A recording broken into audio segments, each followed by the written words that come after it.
je trouve ça important, le hasard. Enfin, pour moi, il a joué souvent dans le bon sens.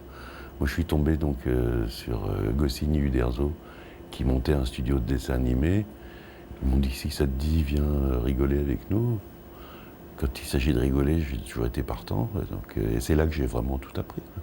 Parce qu'il y avait tout à faire, tout à créer, et tout à découvrir.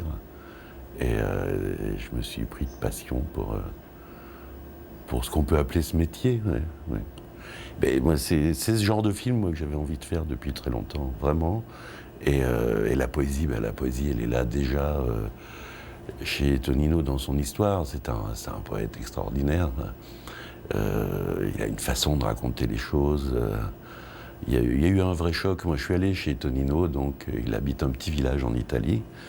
Et je suis dans son bureau. Puis c'est un vieux monsieur. Puis dans sa maison, il y a plein de belles choses. Puis il y a des chats partout et des chiens. Et dans son bureau, il y a un canapé. Je me suis assis sur ce canapé. Et à ce moment-là, je me suis dit, là, je suis assis exactement à l'endroit où il y avait Antonioni, Fellini, Tarkovsky, Angelopoulos.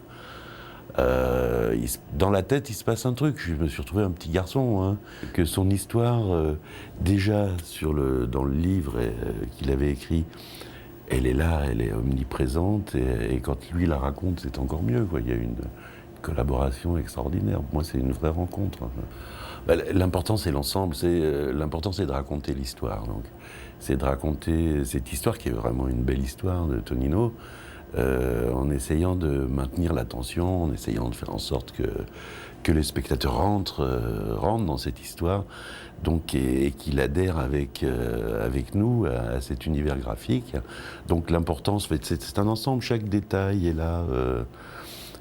Il y a plein de petites choses dans les coins qui sont là, mais qui sont importantes par rapport à ce qui se passe. Évidemment, on tire l'attention sur le centre de l'image, sur le propos de l'histoire, sur comment faire progresser cette histoire sans trop en dévoiler, garder du suspense, garder de la tendresse, garder un peu d'humour, un peu d'émotion suivant le moment de l'histoire dans lequel on est.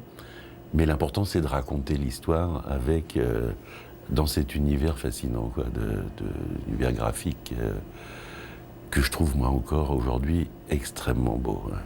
Mais moi, je crois que c'est une nécessité de montrer à des enfants autre chose que ce que des adultes imaginent être l'envie des enfants.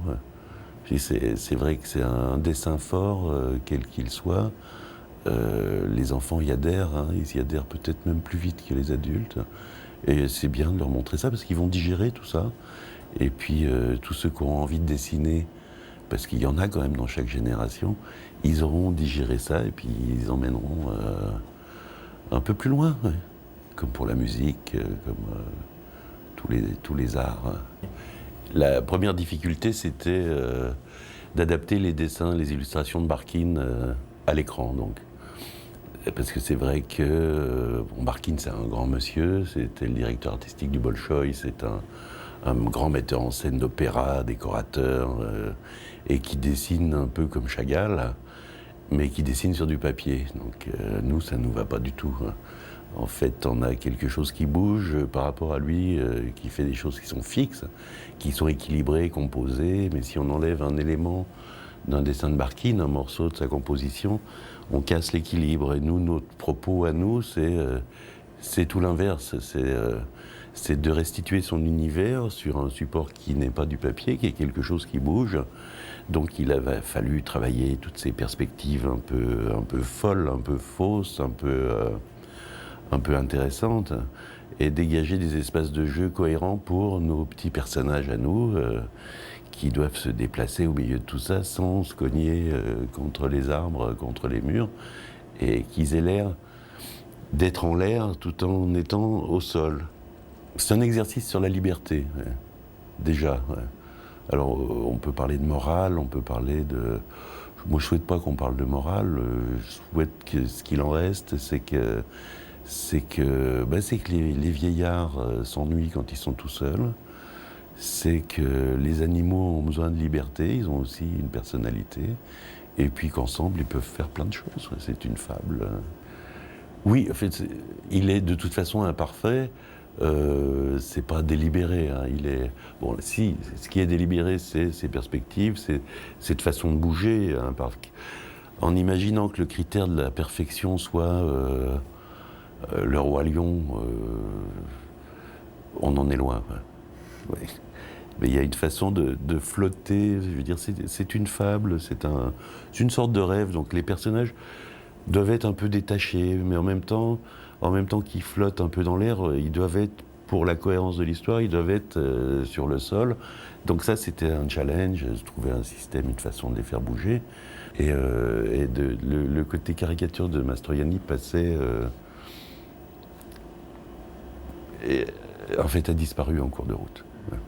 Par contre, Michael est resté, lui, c'est un personnage qui existe et qui habite dans le village de Tonino, ouais, et qui s'agite et qui fait plein de choses.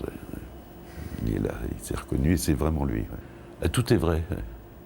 Tout est vrai. Il y a des théories comme quoi les gens ont enflammé les ailes des oiseaux et mis le feu aux crinières des chevaux pour que le méchant Napoléon s'en aille.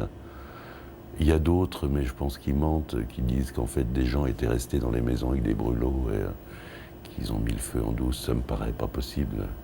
C'était plus facile avec des oiseaux enflammés. Ouais. Le storyboard, évidemment, ouais. Ça c'est impératif. C'est une grande bande dessinée du film tel qu'il sera, tel qu'il sera. C'est une façon donc de découper en séquences l'histoire, de la découper en plans ensuite, de décider tel angle de caméra, de décider tel élément de décor un peu devant parce qu'on veut faire passer comme ça et raccorder avec le plan d'après. Donc c'est une bande dessinée donc, de tous les plans du film, puis ensuite on les filme. On filme ce storyboard et on fait une espèce d'ours qu'on appelle animatique. Je ne sais pas pourquoi ça s'appelle animatique, mais ça sonne bien. Ouais. Alors c'est une sorte d'ours en noir et blanc fixe qui ne bouge pas, mais qui donne, qui permet de voir le rythme général du film, de voir un peu, d'avoir une idée de ce que ce sera en finale, du moins dans la manière narrative, dans la façon de raconter cette histoire. Alors au fur et à mesure, après ça, donc...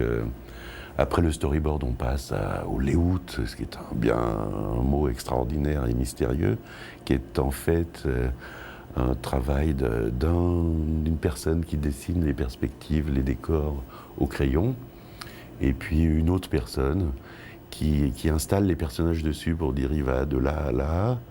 Moi j'ai déterminé le timing et effectivement ce qu'ils font. Donc on sait en combien de temps, c'est-à-dire en combien de temps. En dessin animé, on ne parle pas en temps, on parle en images et en dessin. Donc en combien de dessins il va aller de là à là, ce qui fait 140 000 dessins en finale, à peu près. Mais suivant le nombre de dessins, on sait qu'il va aller vite ou pas vite. Et puis après ça va partir chez les animateurs. Donc là, c'était un studio à Lisbonne qu'un vieux complice... avait monté sur place parce que sa fiancée était portugaise à ce moment-là. Sur l'équipe parisienne, on était une dizaine avec que des gens qui étaient contents de travailler dessus, c'est très agréable. Et puis une fois les dessins, une fois l'animation terminée, donc ça rentrait à Angoulême chez Teva pour passer au scanner et être mis en couleur d'une manière informatique en haute définition. On en parle beaucoup, là on était en très très haute définition. Et puis chez Teva, ensuite, ils ont assemblé les décors donc, qui étaient faits en couleur par Patrick Clair à Paris, qui a fait quasi tout le look, qui a adapté les dessins de Barkin dans cet univers-là. C'était mis ensemble, puis après, bon, c'est un film normal, montage, avec Alice qui fait du mime, mixage avec Thierry, qui est batteur dans un groupe de rock. Enfin, ce genre de saltimbanques qui se réunissent pour ce genre de choses. Oui, il y a en fait, il y a des Italiens, il y a des Français, il y a des Russes. On est déjà sur trois pôles culturels importants, quoi, avec des vraies racines. Pour le budget, c'était pas un budget énorme. En gros, je crois que c'est 30 fois moins cher qu'un Disney moyen. Enfin, je dis 30 fois, ça peut être 50. Enfin bon, c'est pas très grave, le propos est pas là, mais c'est qu'il y a une vraie passion pour faire ce genre de choses.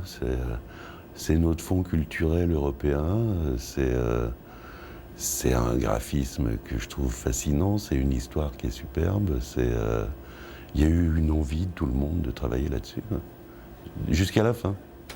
On s'est même pas engueulé. Ouais. Ouais. Ah ben c'est toujours les mêmes problèmes quand il y a des cauchemars. On avait, ça c'est la production qu'ils en parleraient un peu mieux. On s'est retrouvé avec un coproducteur qui était pas le bon, hein, qui a piqué du pognon en route et qui a explosé en vol. Et là, on a eu la chance d'avoir Roissy Film dans le coup, qui a mis la main dans sa poche, sorti le porte-monnaie. Et de tomber sur Teva aussi, pareil, qui a mis plein de choses en copro. Mais il y a eu une période un peu où on s'est dit, mais ça va s'arrêter, c'est dommage. Ouais. Et ben non, c'est reparti.